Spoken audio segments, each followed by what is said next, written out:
breakthrough, if you will, was to remove that dependence on having to trust some one party. Right, which became part of the central message of Bitcoin later. Right. And again, the way Stuart would describe it is we invented the data structure that distributes trust so widely, on which Bitcoin and other blockchains did their innovative work on top of. So we certainly don't claim to have done everything in the blockchain space, okay, or the cryptocurrency world, all the ZK rollups and smart contracts, all of those wonderful things.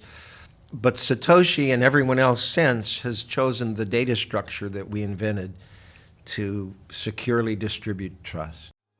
Win with Jimmy Nguyen, the vodcast for life and career insights from global winners. Hi, welcome to The Win Show with Jimmy Nguyen. That's me, the podcast where we talk and learn from global leaders on how to win in career, business, and life. Our mission? Let's empower the potential of all people to win by being uniquely who you are. On this episode, we'll learn how to win with Scott Stornetta, one of the fathers of the early blockchain, who worked with his longtime partner, Stuart Haber, on creating what is now today a world-changing invention. Scott is a physicist, scientific researcher, investor, teacher, and what I call the thinker of technology's use for humanity. Among many other roles, he is a partner and chief scientist at Yugen Partners, a blockchain-focused venture investment firm. He invests in early-stage tech companies, sits on various boards, mentors beginning entrepreneurs, and lectures on computer science, including its social and economic implications.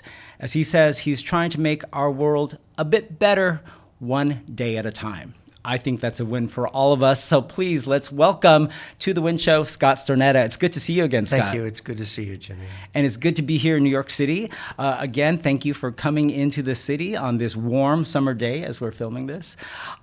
So, Scott, let's talk about life of Scott Stornetta before you became known as the father of blockchain, because that's how everyone knows you. What interested you when you were young, if anything, in the sciences? Well, it's funny because I didn't even think about the tie that I'm wearing today, but I still have a very vivid memory as a 6-year-old in first grade and seeing a little poster up on the front of the classroom that was this, I guess we'd call this the old Bohr atomic model, and deciding right around then that I was going to be a physicist. And that worked as a career trajectory until I turned 30, got my PhD in physics out of Stanford, and then realized that I was going to have to find something else to do. So Why? Because physics has, unfortunately, the area of physics that I really wanted to pursue has really kind of gotten stuck, quite frankly. Theoretical particle physics has sort of run out of great ideas as far as I'm concerned, and for the last 30 years has kind of just been moving sideways because not to get too technical, but by about 1985 we had a great model in place for all the subatomic physical phenomenon, and since then there's been no real way to sort of break out of the model, no useful data. And it leads to this huge speculation of non-falsifiable theories. And so it just kind of is in stasis and still is, quite frankly. So growing up, did you have a family that was very science interested in it, or how did you nurture your interest in science as young Scott? Absolutely. Lots of engineering and science on both sides, both my mom's and my father's side. My dad was an engineer that taught aero and astronautical engineering at the Naval Academy. And I particularly fondly remember my mom and both her grandmother and her 4 sisters. All 5 of them were chemistry or science teachers in high school. And I particularly remember the influence of a great aunt who, when I was very young, taught me the metric system, where it came from, how it was originally envisioned in France, and how they worked from the unit of length to create the unit of mass, to create the unit of volume, and just lots of wonderful experiences with mentors, if you will, or role models all throughout my family about just what a wonderful thing science and technology could be. So you were surrounded by it, but for maybe some people watching today who have children, or even if it's a young person out there that might be watching this podcast, what are some pieces of advice you would give them in today's environment to explore and nurture interest in sciences or any of the STEM fields? I guess I'd start with step one: go outside, go outdoors. That's where the universe is. Yeah, not on a mobile phone screen. And it's not that the internet and now ChatGPT can't be a terrific tool to learn about things that you find of interest, but just exploring the simple phenomena of nature that are accessible to even a 3 or 4 or 5-year-old, magnetism and a solar eclipse, how the trees change through the seasons, just to explore and not take it all for granted would be, to me, the starting point.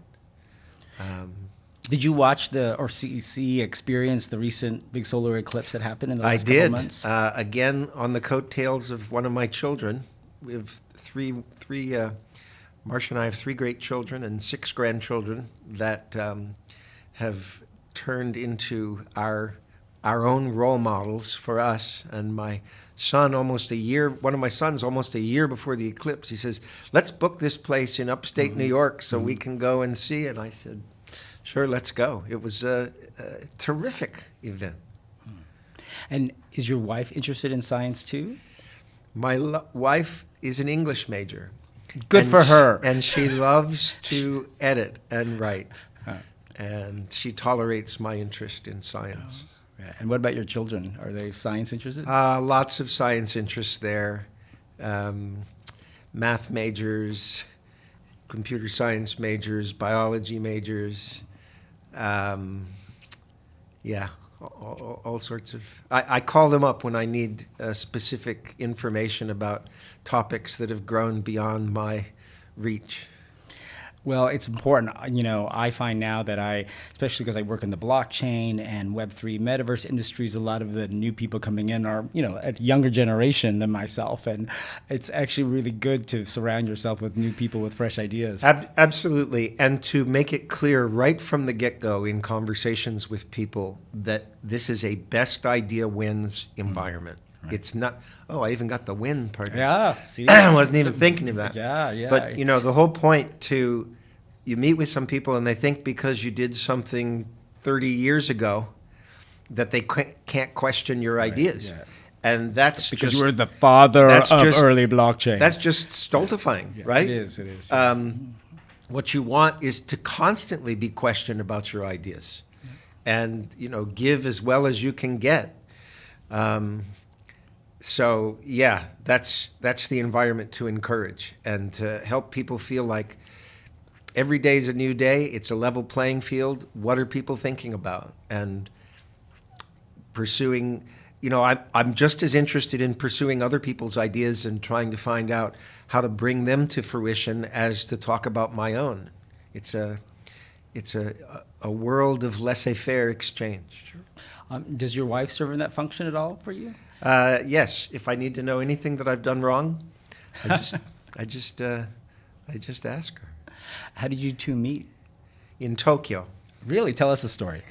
So, in our faith, Marcia and I both served as missionaries in Japan. Mm-hmm.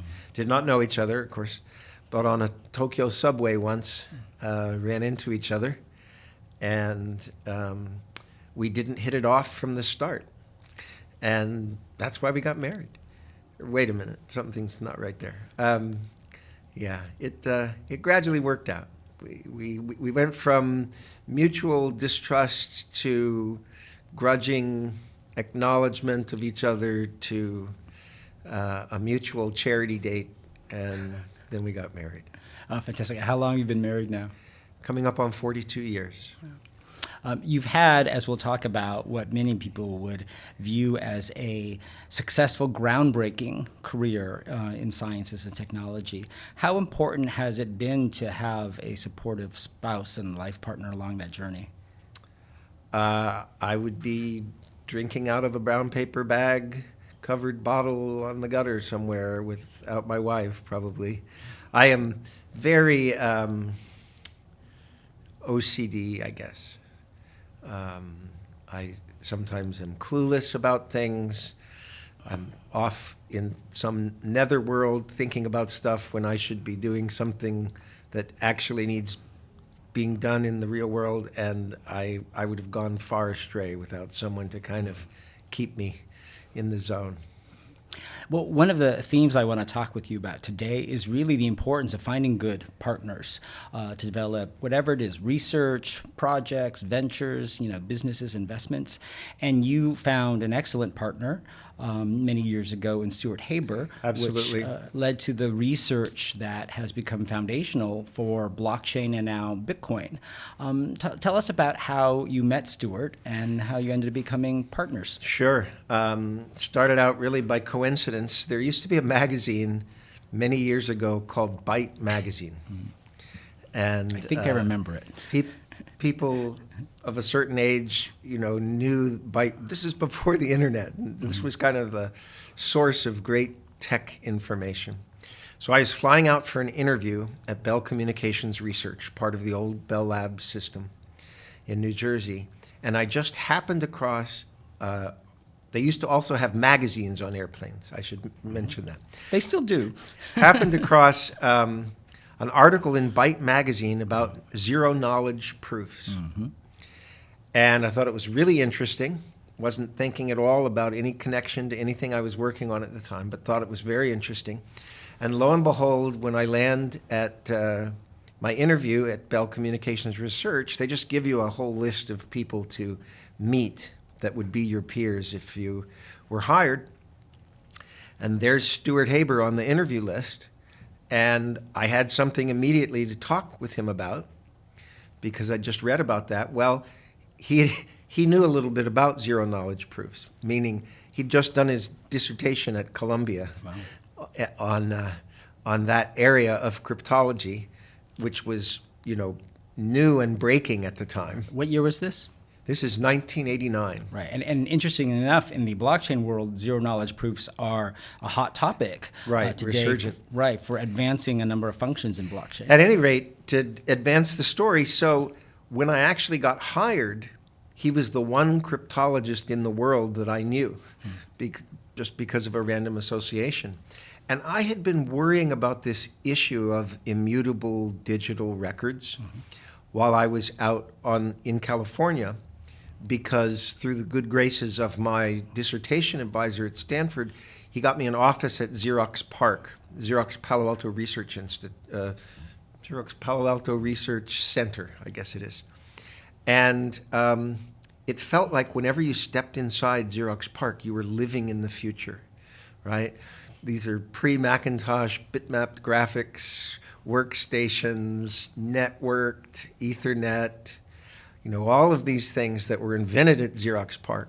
And so you felt like you were stepping into the future, and it gave you this ability to ask yourself, what will be the problems of the future, even before the future sort of arrived everywhere. And it was in that environment that I realized that all the world's data was going to become digital, and that there would be no way to tell the difference between old data and new data, between data that had been untouched for 50 years and data that had been tampered with just seconds before it showed up on your screen. This was really worrisome to me. Sure. Again, being the OCD kind of person that I was, and I felt like somebody needed to work on this problem and work on it now before it became the prevalent issue. And so when I walked into Bellcore for the first time as an employee, one of the first things I did was walk down the hall and reconnect with Stuart and say, there is a big problem that needs solving. I don't have any background in how to solve it, but I'm betting that cryptology will play a role. So why don't we try to work on that problem? And it's been a very fruitful collaboration, not just in those early years, but we've rejoined forces and filed a number of, have written up a number of different ideas that we're putting into place that we think will, help make the world safe for democracy. Right, especially as at the time the internet was emerging, people were starting to use it, and you're talking about the need to verify the authenticity of not just raw data, but just documents now that we commonly digitize contracts, a license, any type of certification, things we share now commonly across digital means. And so that led you to write and work with Stuart on several papers, the first of which I believe was from 1991, How to Timestamp a Digital Document, which became a critical foundation to what has become blockchain technology. Will you describe for us what you were trying to describe and what you called at the time a naive solution that you wrote about in this research paper? Well, we actually set up the naive solution as a kind of straw man to point out the difficulties that such a system of timestamping had. And namely the fact that such a system relied on you to trust somebody to assert the timestamp and the immutability since that point in time. And so the real issue became, how do we defeat the straw man and replace it with a system that you don't have to trust some preferred third party or some centralized organization in order to freeze records and make them presentable to all the world with confidence that they haven't been altered. Yeah, you don't have to pay a notary service to say, Right. I stamp and confirm this is, Jimmy's sets of notes from this interview as of this date. Right. And so the whole breakthrough, if you will, was to remove that dependence on having to trust some one party. Right, which became part of the central message of Bitcoin later. Right. And again, the way Stuart would describe it is, we invented the data structure that distributes trust so widely, on which Bitcoin and other blockchains did their innovative work on top of. So we certainly don't claim to have done everything in the blockchain space, okay, or the cryptocurrency world, all the ZK rollups and smart contracts, all of those wonderful things. But Satoshi and everyone else since has chosen the data structure that we invented to securely distribute trust. And in a nutshell, maybe you can help describe it for us, is that data structure is really timestamping with a date and time, the existence of some data, event, record, and then having that published to the world and a system for multiple participants to verify its integrity so that we don't have to trust one central notarizer authority. Right. How would you describe it? And what we called timestamping at the time, what we didn't really grasp at first, at least when that title came out, was what we were really talking about was how to achieve universal consensus. Correct. Okay? We all can agree this how to, is what it is. How to achieve a decentralized consensus that does not require you to trust some one entity elevated above all the others. That was really the foundation that we were laying, and it was a happy day. I should note that it actually came about in process of proving that it couldn't be done, which is kind of its own interesting story, if you will. Namely, we put up this straw man solution, and then we tried to attack it and try to find ways to remove trust, that reliance to trust on a central party. And finally, Stuart, being the older and wiser of the two of us, Stuart and I are kind of yin and yang there, if you're looking for a partner lesson. He pulls me aside and he says, "Scott, I don't think this problem can be solved, but I'd sure like to get a publication out of it. So why don't we write a proof for why you can't remove the dependence on having to trust a single party?" And so it was actually in the process of writing that proof for why it couldn't be done that we stumbled upon how it could be done. And you and Stuart began something which continues to this day that I want you to talk to us about, which is using newspaper publication, right, of hashes, which we'll explain, to confirm the verifiability of an event. Describe how you started this and how it continues today. Sure. So again, you have to picture a world that's sort of pre-internet or early internet days.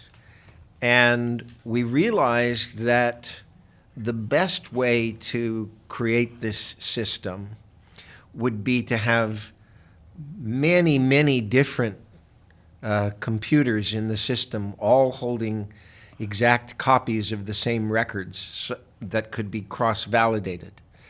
But in an era where a computer was a pretty serious investment and having it connected to the internet was against almost every corporate policy Right. At the time, we had a tremendous people that contributed to us the idea that one way we could establish this broad consensus system in the absence of cheap computers and cheap storage and cheap bandwidth everywhere was to once a week take the accumulated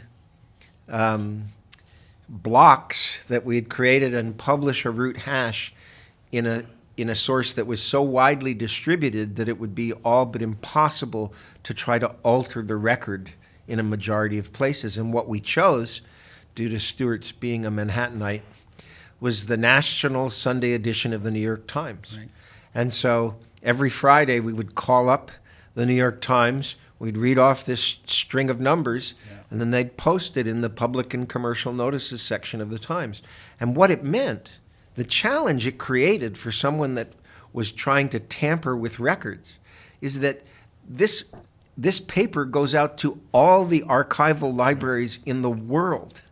And to imagine someone having to break into all of the libraries and destroy or tamper with all of the copies of this worldwide distributed newspaper was just an insurmountable task. And so it pretty much guaranteed the integrity of all the records that were built into that blockchain. Yeah, so it's, when we say the word blockchain, it's really about a chain of blocks of verified data. And by publishing that hash, which for people who don't know what a hash is, it's a very long string of alphanumeric characters, letters, and numbers, which is designed to verify that a data set is what it is. It sort of synthesizes it in a nutshell. And if you change even one little bit of the records, it would change the hash. So I guess the point of publishing this in the New York Times every Sunday is to say, here's our record set that exists over here. Here's a hash we're publishing on this day to confirm what that record set is. And if you or Stuart or anyone ever changed the record set as of that Sunday, it wouldn't match the hash. And That's therefore, right. that's what we could use to verify that a certain data set existed at a certain moment in time, had not been disturbed or changed, and therefore was immutable, which just means unchanged or unchangeable. So that's a pretty interesting way of looking at it all. And what people don't think about when they think about blockchain, they think about, crypto trading, all these things. Sure. But really, it's just a time-stamped record of events in history that builds upon the past blocks That's of right. data and records. In ways that tie all of the data together. Yes. So that changing any bit of it anywhere is immediately revealed. It's almost like a tamper-evident seal. Correct. You can look at, as long as the seal is intact, you know that record has achieved wide consensus as to its time of creation and immutability. So time is an important aspect to a lot of your work. Time stamping, and we led at one point when I was leading the BSV Association a conference here in New York that I themed "It's About Time," because it was really to highlight the importance of time to what blockchain and Bitcoin is. Did you ever think you would spend this much time thinking about time, and when did you come to the realization that time and time stamping was so critical to verifying the authenticity of data? Well, I guess I'd give two answers, one the humble and one the less humble. Give them both, yeah. Which is, It's astonishing to me that this idea gestated for so long before it was picked up by Satoshi and others and kind of blossomed and flourished. But I'm afraid that the less humble side of me says, Stuart and I felt like once we had created this system, that it was only a matter of time before the world caught on that everything had to be managed this way, because we were so confident that we had found not a solution, but the fundamental solution to the problem. So for us, it was a matter of long delayed, but inevitable, a kind of sense of inevitability. And you and Stuart ended up writing and publishing 3 research papers on digital timestamping that became footnotes and referenced in the famed Satoshi Nakamoto Bitcoin white paper, which got first posted to the internet in 2008. There's not that many referenced papers in the Bitcoin white paper. So you have 3 of those, I believe 8 referenced publications. How does that make you feel? Well, I'm glad Satoshi was kind enough to cite us. Good, yes. But in a sense, whether he'd referenced us or not, there's an inner satisfaction that comes from knowing that you worked on a problem that other people thought was unsolvable at the time, and that you made a contribution, and that it's been useful to others. You know, I was at one of the major trading firms in cryptocurrencies a couple of weeks ago and had the chance to speak to their management team at an offsite. This is a non-commercial podcast, so I'm just not going to name any names. And it's pretty gratifying when you have people come up to you and say, thanks to you, I have a job. You know? And obviously it's a two-way street, because they wouldn't have a job but for the fact that they and so many other people around them have added so much value. Correct. But it's nice to feel like you at least kick-started things. Yeah, and I think that's an important part of trying to work on things that are meaningful, that achieve what I call long-lasting wins, wins that aren't just for a moment in time, a publication of a research paper for, you know, your ego, and that's nice, but something that stands the test of time. I don't know that you could have predicted it, but can you give any advice about how people, when they're picking projects, ventures, things to work on, how to pick something that can build wins that stand the test of time and be built upon by others? It's a great question, and I have thought about it a lot. It's important to realize that if you end up doing something like that, you're really just the nucleation point of lots of other people's work. In other words, being a contributor to the process, to me, should be the goal, not whether you get a lot of credit or a little credit. But the other thing I would say quite earnestly is pick problems that matter. And I felt this was an existential threat. And again, that's kind of the OCD in me.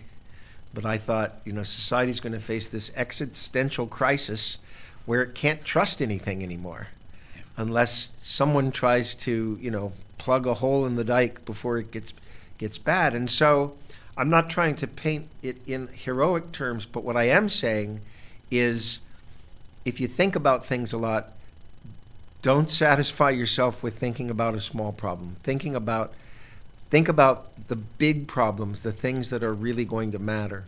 But the other advice I'd give is, don't assume that what other people say are the big problems are truly the big problems. Because one of the things I learned from my dissertation advisor in graduate school, Dr. Huberman, Bernardo Huberman, who is well known in his own right, was that having a taste for posing the right question is the most important aspect to solving an important problem. Namely, the hard part is posing the right question. If you pose the question in the right way, the solution kind of drops out. It's not that it's effortless, but the real effort is in asking and framing the question the right way. And obviously, there are people much greater than I that could, resonate with that. If one of my particular heroes is Albert Einstein, not because he was, genius, Nobel Prize winner, whatever, but he didn't perform a single experiment. He simply observed the world in a different way. He reframed the question. And that's what led to his successful efforts in redefining space and time and curved space-time. All of that was done by observing what anyone else could have observed. But he looked at it in a different way. He reframed the issue. He asked the right question. And that's when the answer drops out. And I think asking questions and reframing issues in a way where people can understand why it matters, right? While you're solving something that matters. My last guest I talked to, built great businesses by solving a specific problem that they had or a client of theirs had, as opposed to just worrying about doing something for attention or to make money, which everyone likes. But their businesses thrive because they started by solving a real problem that then other people built upon. So I think that's an important lesson for those trying to achieve projects that win. I'd say another thing, which is don't try to keep it to yourself. One thing I learned a lesson the hard way when we first tried to turn this into a business, these ideas into a business. We had lots of people approach us saying, well, could we license this or that and try to do it the way we would like to do it or that way? And I was very exclusive at the time. I thought, well, if I allow you to do it, then how will I ever succeed? And in hindsight, I should have allowed as many people as possible to do it. Yeah. That's the way for ideas to flourish. Right. And just be glad that you have something to offer someone else. Yeah, I think entrepreneurs sometimes, and I see this a lot, especially from my former lawyer years, needing to want to control and monopolize things because they want to figure out how they make money off it, which is a natural response. And there's I would say, a happy medium. You don't have to let the whole world use it, but you can definitely bring in more partners. And I'm not suggesting that you just simply give everything away for free or you're a bad person. But what you want to do is create avenues for others to succeed. Yes. And by them using what you have conceived, built, it validates you, and they become referral endorsement sources. Right. I want to talk. You want to grow Right. the ecosystem so that we all kind of rise. Speaking of which, there's now this broad ecosystem across the world of blockchain and digital assets and cryptocurrency. But when you conceived your solution for digital timestamping of documents and data, you did not use the word blockchain at first. And even Satoshi Nakamoto's Bitcoin white paper doesn't use the phrase blockchain at all. The white paper uses distributed timestamp server, and the notes to Satoshi's... Oh, you really have read the paper. Yes, I have many times, unlike most other people who work in Bitcoin. And the notes to Satoshi's first release of the code and some of his early writings call it a time chain. Right. Not a blockchain. Oh. So I've read those as well.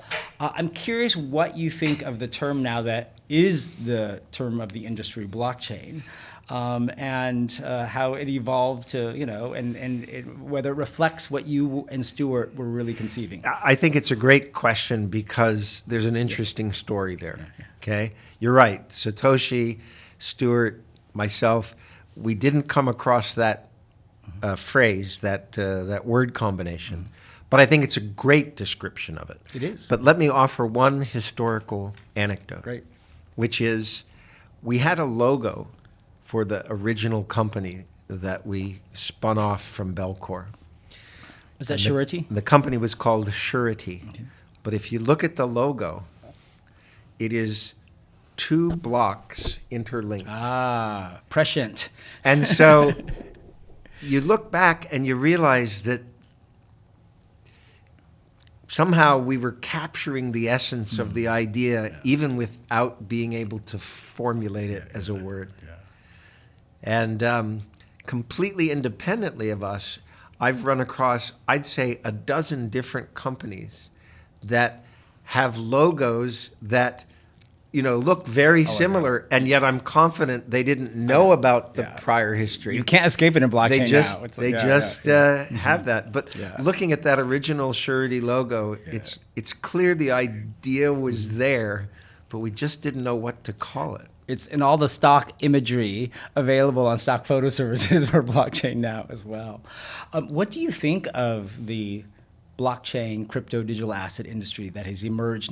That's not what you were trying to create. You were trying to create a solution for just verifying digital data. It is most associated today with the cryptocurrency world, even though, as we know, blockchain technology can be used for many other data uses. But you spend time in the industry. What do you think of the industry that has emerged? Well, it's still a kind of Wild West, even this many years post Satoshi, in the sense that there have been lots and lots of ideas tried out. Many of them have flamed out. Many of them simply haven't had enough time to mature. Many of them are highly speculative. But underneath all of the flotsam and jetsam on the surface, there are underlying currents that are definitely advancing. And it's for those things that I'm particularly grateful. Fantastic. So now let's move to another big topic that I want to discuss with you, which is the rise of AI, especially generative AI, and your concerns about it, and in particular one venture that you are wanting to support, because now we've gone from your first problem we've talked about, which is how do we verify the identity or the integrity of data that's digitized. Now we have concerns about verifying the identity of people that we see on photographs and videos on the internet and social media because of generative AI. Tell me about your feelings about where Gen AI is moving and what you think needs to be solved. Well, let me just start off by saying that I think AI in general is a terrific boon. Okay? I want to be very clear which side of that spectrum I come down on. I agree the same. Okay? But it does create its own wrinkles, which will have to be addressed. In fact, I have more than once given a lecture because, again, as you said, most people associate we with blockchain-related work, but I was actually working in AI before I started working on the blockchain problem. I believe, and I haven't found anyone to dispute it, that mine, in fact, was the first dissertation that came out of Stanford that was neural networks based. So AI has been a long time interest for me, and I think it's got tons of great benefits it's going to deliver. But one of the challenges that crops up is the ordinary cues we use for establishing the veracity of a message, okay? Something delivered by someone whose face you recognize or whose voice you recognize. Those old cues are going away. And so... Because they're easy to fake now. Because they're so easy to fake or to generate, just to be neutral in describing them. Because I can certainly imagine, positive cases of use for someone who is the authentic personality wanting to get a message out. It's already being and done. using licensing AI essentially to generate. Right. So, for example, suppose you have a world leader like the Pope or the head of the United Nations or something, and wants their message to go out in many languages. Right. As a digital avatar. You can it's not unfaithful for that person to want to create them speaking in all the different languages, for example. Yes. But the real issue is this an authentic message? Is this an authorized message whose source is the person that it purports to be? And I think there's an interesting challenge that needs to be addressed. And as I said, this is not a commercial broadcast, so I'm not going to talk about the particulars of a commercial effort that I'm backing. But we think it can do a world of good to be able for authentic creators of media content to be able to attach a credential to their content so that no matter where it travels on the internet, it can be immediately validated by regular people that this is in fact the content authorized and claimed by this political figure or that world leader or this journalist or whatnot, and to kind of elevate the standard so that you don't have to worry about media content deliberately designed to create misinformation. Mm-hmm. You can kind of raise the bar and say there's a way to know for sure who is behind this or that piece of media content. Yeah, and this is a huge concern, especially in the political and election realms, as people can put out deep-faked videos of Donald Trump or a Joe Biden or whatever candidate that you don't like to quickly fool people who don't pay too close attention and just assume some video they're seeing is authentic. I actually was just in Washington, D.C. at an AI and media event at the National Press Club put on by my friends at Defiance Media, where we had a lot of journalists in the room as well as tech solutions providers talking about what kind of solutions can be offered to allow the quick verification of a person's identity for video and photo purposes, or even the authenticity of images, war photos being taken, let's say, in Ukraine or in Gaza Strip, and which people question, right? Did this bombing really happen? Right. Who did the bombing? And when you're talking about trying to pursue war crimes charges or even bringing it to the public attention from journalists, it's become a very serious issue. So, without necessarily getting into the details of everything you're supporting, you mentioned something that came up also in this DC event, the idea of some type of certification mark or mechanism where let's say I put out a video of me. I get impersonator accounts of me all the time on social media because I work in the digital asset world.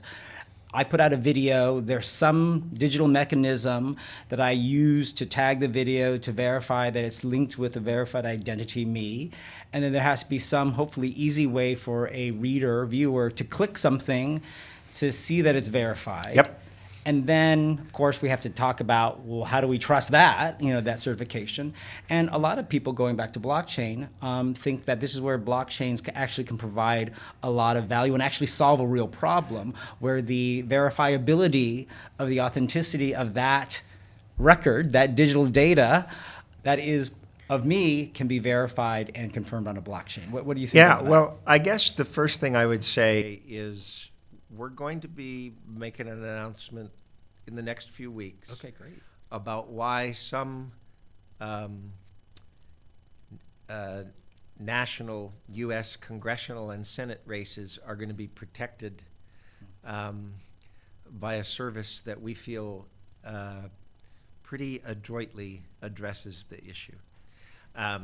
Like I say, this is not a commercial broadcast, but coming soon. The thing that I want to emphasize is the way to solve a problem is not to start by saying, oh, well, maybe blockchain could be useful here. But it goes back to the fundamentals. You have to ask the right question. What is it that really is lacking here? What is the genuine problem? And as I said before, so many people, I think, have made the wrong assumption about what the true problem is underlying this, and therefore are not going to, the solution's not going to drop out unless you pose the question in the right way. What is the real problem? Coming soon, okay? But my point is, just because you did something many years ago that involved blockchain doesn't mean that you should bring blockchain as a solution to things. Every problem deserves its own treatment from the beginning to understand what's really deep and the essence about it. One of the people that's obviously divisive and controversial, but also a celebrated genius, is someone like Elon Musk, who talks about, who also has a physics background, who talks about you need to get down to first principles. And that's really what I mean about you've got to pose the right question before you can unlock the right answer. And as I say, I don't want to steal any thunder from anyone that I'm supporting, but you are going to see some state federal elections protected by this November. Great. So by the time people are watching this video, I'm sure this will be out. And another thing that I really think is important that you raised is that, and I didn't understand this at first, I thought it was the different political figures or the leaders that needed to be protected. In fact, the deep fake attacks that have become the more sophisticated ones, they deep fake the journalists reporting on the issue. And this has come up in a few cases, even as recently as the last couple of weeks, particularly in Europe, where rather than try to do a deep fake of a political figure, they deep fake the journalist reporting about the political figure. And then to make matters worse, to deliberately sow even more misinformation, not only does someone with their left hand create the deep fake of the journalist reporting to them, but with their right hand, they then start to criticize the journalist Right. for reporting such a story, which makes it even more obscure as to who's Correct. Yeah. who's saying what and what Distraction communication. Yes. There's a theory in communication studies about that. Yes. Right. They're trying to increase the noise to signal ratio, Right. whereas we're trying to elevate things and increase the signal to noise ratio. Yeah.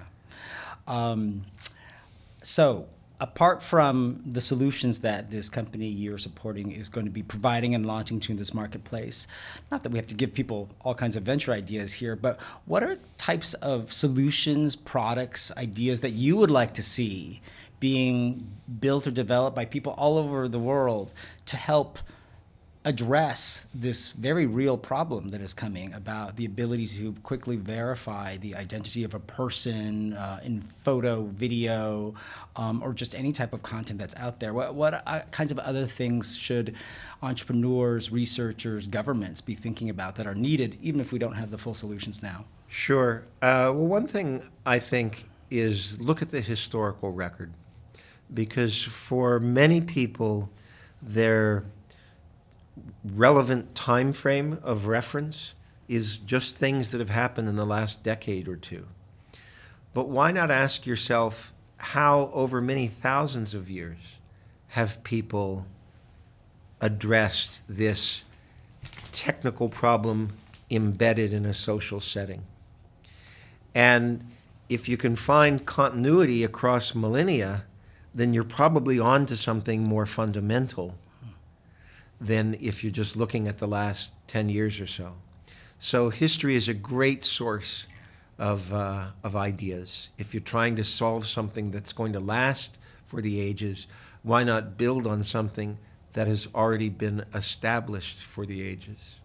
Yeah, and I think when we're talking about all this new digital emerging tech, right, it's tempting to not look at the past and to only think that the solutions are some technological solution in the future. But the issue is that technology definitely plays a role. Right. I'm not trying to deny what's obvious, but it's really the social embedding of the technology. Yes.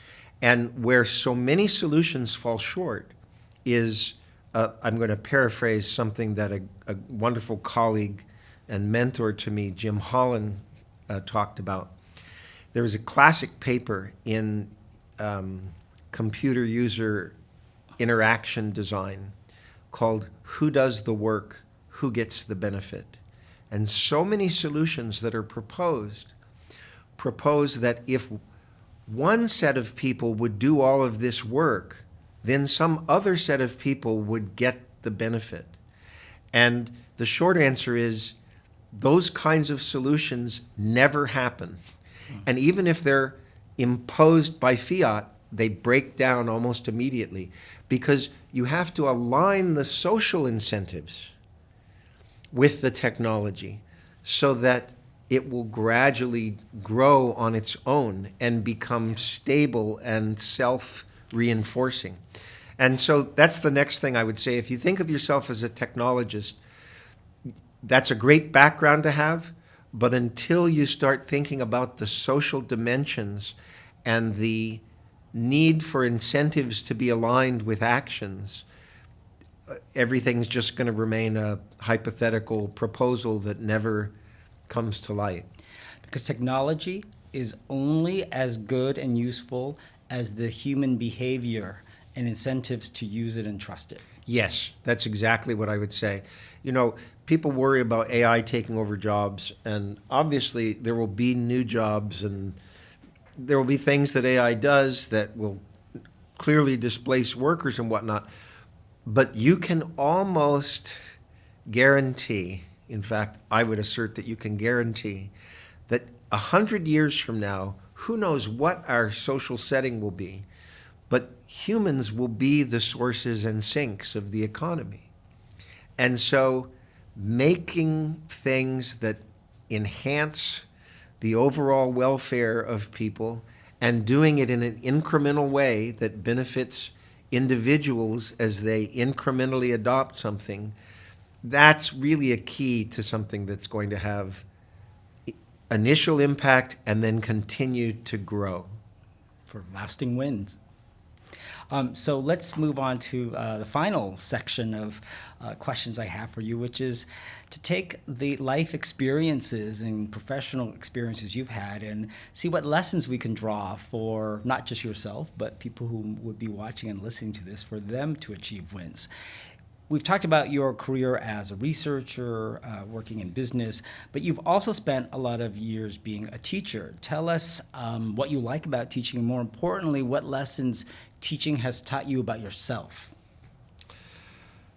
Well, I love the benefit that comes when you see the light bulb go off in someone else's head. Okay? That is a never-ending source of joy to me.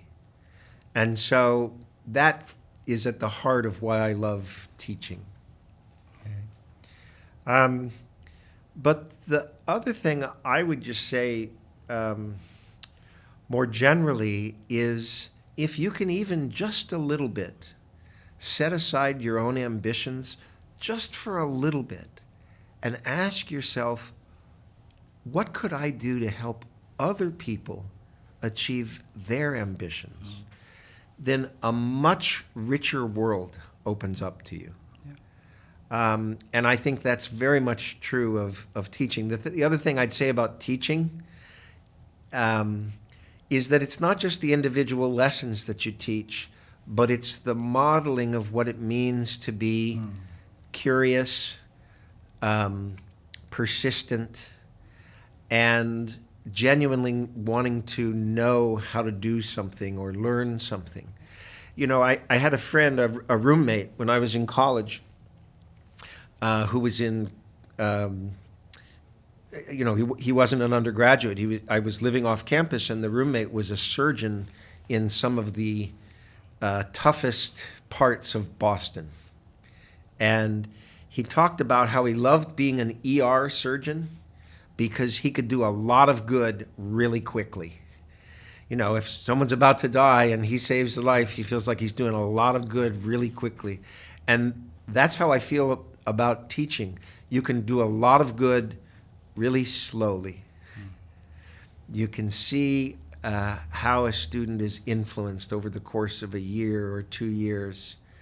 And there's very few things that are more gratifying than to have a student write you 3 or 4 years after they leave and say, you know, I used to think this and was on this path, but the things that you taught me got me interested in this, and now I've, been able to do this. And you feel like, yeah, I'm not an ER surgeon. I didn't, save that person's life in a few minutes, but I influenced that life in a meaningful way, just a little more slowly. You empowered them to fulfill their potential Right. to win. Right. It's And about that really empowering is them. the key. Yeah. Okay. Let's put on your investor hat for a moment, because I know you've been involved with Yugen Partners, focused on blockchain and AI, venture investments, and other roles where you look at projects and evaluate them.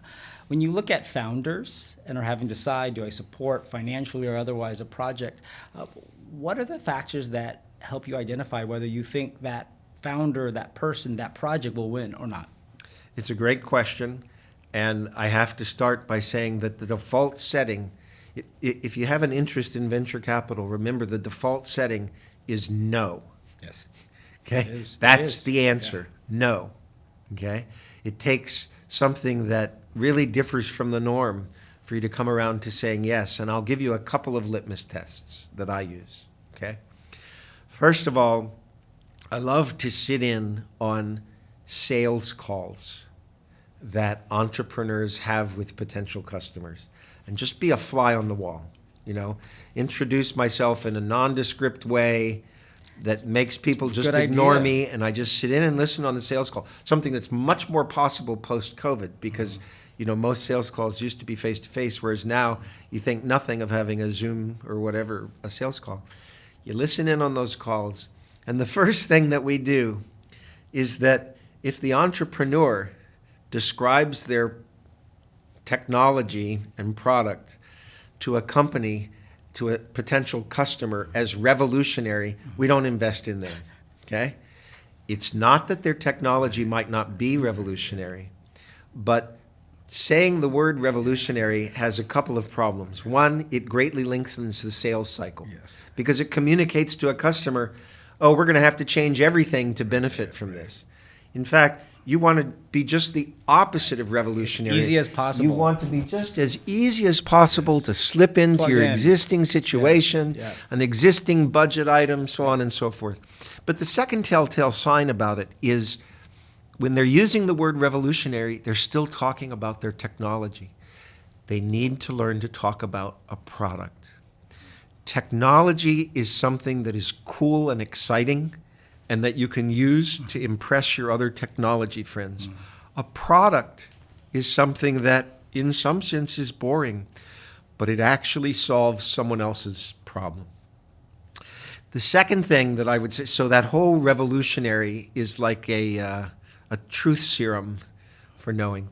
The second thing I would say, and I'll offer three thoughts, is, and I owe this to another venture capitalist, the way of expressing this. He says, most entrepreneurs want to tell me how they're going to get from A to Z, and I just want to know how they're going to get from A to B.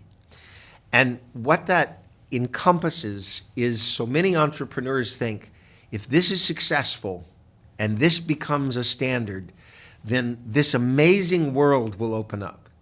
Okay? But the way to do that is to have an incremental plan about how you're going to find some simple thing that you can sell in a modest way because it actually solves someone's problem that leads to all of these great outcomes, but doesn't require you to be at Z before it's valuable. And it requires a complete reorientation to be centered on the customer, okay? And what they actually need, not what you think they ought to need.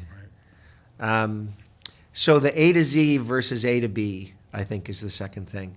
And then the third thing I would say is I look to see how self-aware the founding team is. Namely, Steve Jobs, of course, is famous for his, or for people of a certain age, his reality distortion field. And there's nothing wrong with the reality distortion field if part of the vision includes the user, okay? But so many entrepreneurs lack that self-awareness. Richard Feynman, the physicist who kind of mainstreamed into popular culture, out of merit, used to say the hardest thing about being a scientist is you first must not fool yourself, and you are the easiest person to fool. And so understanding what that means and learning to accept data for what it is, not for what you want to imagine it to be, is really a third key characteristic. Another key thing is, of course, finding good partners. We've talked about your longtime partner, Stuart Haber, on many things, including the digital timestamping research and work. How would you recommend professionals, whether they be entrepreneurs or just business professionals, find good partners? But what are key qualities? Well, they don't have to be like you. They probably should not be. In fact, in many ways, they should not be like you. Another thing that's a real difficulty for bright people coming from technical backgrounds is they feel like they need to be the smartest person in the room, okay? Yeah. Or they feel threatened. And learning to get comfortable enough with what it is that you bring to the situation so that you can allow others who are better than you in many ways to come into the situation and learn to manage that best idea wins kind of world rather than a my way or the highway. My way or the highway, I'm not trying to debunk the value of visionary leadership, but often it reveals something so brittle that the person doesn't want anyone to change it because they really haven't thought through the whole problem. And it's only in this one arcane view of it that they actually have a solution. And so I look for management teams that trust each other, that display a range of strengths. We used to say that any senior management needs to have at least 3 people. It has to have a visionary, it has to have a people person, and it has to have someone that just makes the trains run on time. Right. Yeah. And you very rarely find all 3 qualities in one person. And so you need to ask yourself, am I the visionary? Am I the people person? Am I the person that makes the trains run on time? And if you're not one of, if whatever you are, you need to find the complement of you, the yang to your yin. So, as you have stated, you are trying to make the world a bit better, one day at a time, with your work, particularly in technology, science, and research. With these rapid advancements and all these emerging technologies, not just AI, but so many others, what are the things you'd like to see for the future of how new technologies, the ones we see today and ones we don't even know of yet, can improve and help humanity? Well, one thing I immediately want to say is that when people, I'm speaking specifically about AI, people perceive this threat of AI, the only concern I have is if it ends up being centralized into just a few companies. Mm-hmm. That's not a healthy state. And so I'm a big fan of so-called open AI efforts, not to be confused with a company that seems to have the same name, but in a kind of, and again, I don't mean to disparage any one person, but almost has an Orwellian feel about using the same words, but to mean almost the opposite. Right. So the decentralization, keeping a healthy range of choices is the first essential, I'd say. But the second thing I'd say is you have to not be caught off guard by every successive wave of transformation. In fact, again, going back to the history idea, I think much better to view these things as what overarching trend is there, not just of the last few years, but over multiple decades or even centuries. And I think there are 2 things that are happening that in a sense, are overarching over any innovation you're talking about, whether it's AI or blockchain or any of a number of things. And that is the cost of communicating between one person on the planet and another person. And I'm not just talking about a phone call or something, but the interchange of ideas and trade and whatnot, that cost continues to go down, okay? Or to put it a different way, the peer-to-peer bandwidth keeps going up. And the other thing that's happening is the use of compute power to mediate those interactions between 2 people keeps increasing. And that, in a sense, is the real wave of the last 100 years. And it's not any one particular result of that, but it's asking yourself about that whole trend and where that leads and how that lies up against whatever your fundamental values and principles are. That's a key to long-term alignment of what you want to do with being actually beneficial to others. All right, Scott, this has been such a wonderful conversation, and I want to wrap it up by, just going back in time. Your early work was so much about time stamping what happened in life. So it's verifiable and can be remembered and confirmed. As you're looking towards your next chapters of life, both professionally and personally with your family and things that are important to you, what are the stamps in time that you want to leave so that in the future people can look back on your life at something that you will be proud of? Well, if you looked at my LinkedIn profile, I think, the first of 3 titles I offer is grandfather. Okay. And I think the main message I would say is that people matter.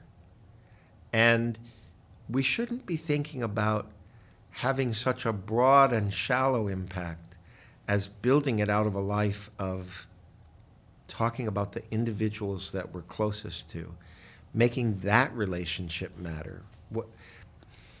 People matter. And in a sense, scale doesn't matter. Okay?